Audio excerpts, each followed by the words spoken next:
President Trump's anti-Semitism task force is reviewing almost $9 billion in grants with Harvard University and its affiliates over anti-Semitism concerns. Now, this comes after Columbia University effectively caved early this month to the Trump administration's demands to finally crack down on anti-Semitism on campus. Are you pleased to see that action's finally being taken, and what impact is this going to have? Yes, absolutely. Like I said before, it's been a series of our jaws dropping in shock, and that's not a good thing. That's a terrible thing. This is, to me, Trump just righting the world. It's been amazing. We will never, ever forget hearing Claudine Gay, the then president of Harvard, say that, she was asked by Elise Stefanik, does it go against the Harvard guidelines to call for the genocide of Jews? And she said it depends on the context. Do you remember that? Am I the only one who thinks about that all the time? We also know that Jewish students had to walk through hallways and outdoors being harassed. Hearing other students, fellow students, call for, intifada.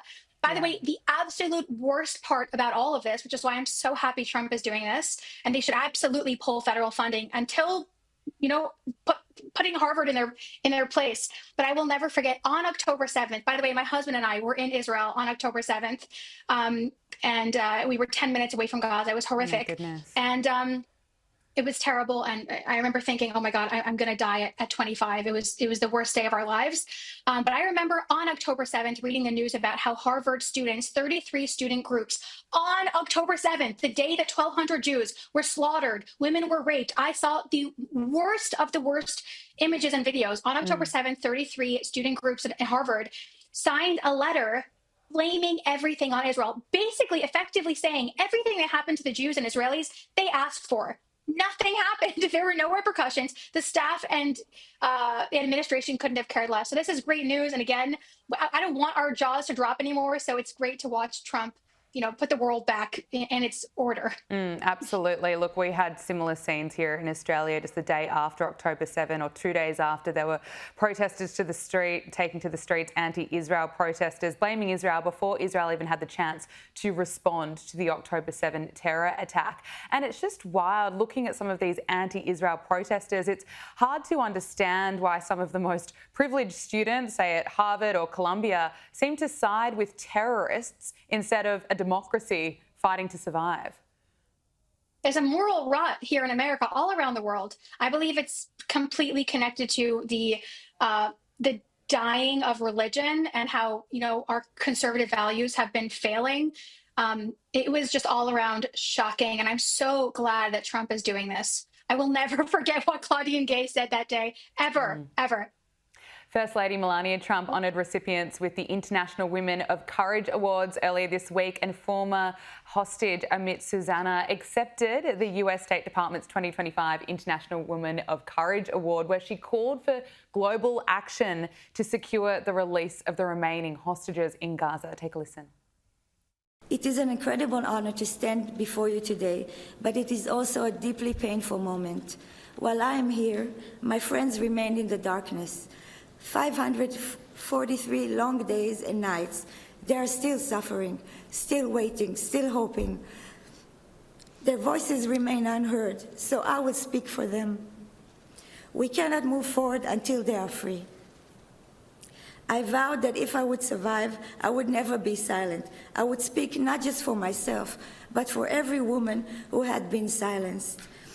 When I first told my story, I only wanted to raise awareness about the horrors of captivity and the terror of October 7th.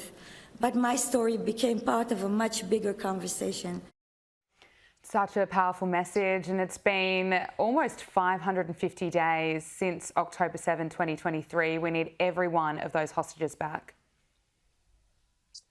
I have to tell you that this is of all the things we spoke about, this is the closest to my heart. Again, we'll never forget that day. And, what happened to us Jews and Israelis was horrible enough to just know what happened to our people. But then the world's reaction to what happened to us, we didn't think it could get worse, but it made it worse. And I will never forget how the leading spokeswoman on, anti-rape, specifically in zones of conflict and war. Angelina Jolie, this is her job, by the way. She's worked with the UN for over 10 years. She worked with UK officials for years on ending rape and ending sexual assault, specifically in areas of conflict. She has not said a word since October 7th, not a single word. Gabriella, I can't tell you how upsetting it is. I think about this all the time. Other things that were upsetting were women like Candace Owens, someone I used to look up to and listen to her show, hosting Brianna Joy Gray on her podcast. Brianna Joy Gray said out loud that everything that happened to the Jewish and Israeli women on October 7th didn't actually happen. It's just shocking. So to watch, our beautiful First Lady and Marco Rubio give this award to Amit. I don't know if you watched, Gabriella, the video of Amit, writhing and wriggling and fighting the Hamas fighters as they were taking her, abducting her into Gaza. She absolutely deserves this award. And this is great news. Again, same theme. Watching the world being turned right up on its head is just so refreshing. So great news. Isn't it? And power to you for speaking out about this issue. Really appreciate you coming on Power Hour today. Rochel Leah, really appreciate it. Nice to meet you. Thank you.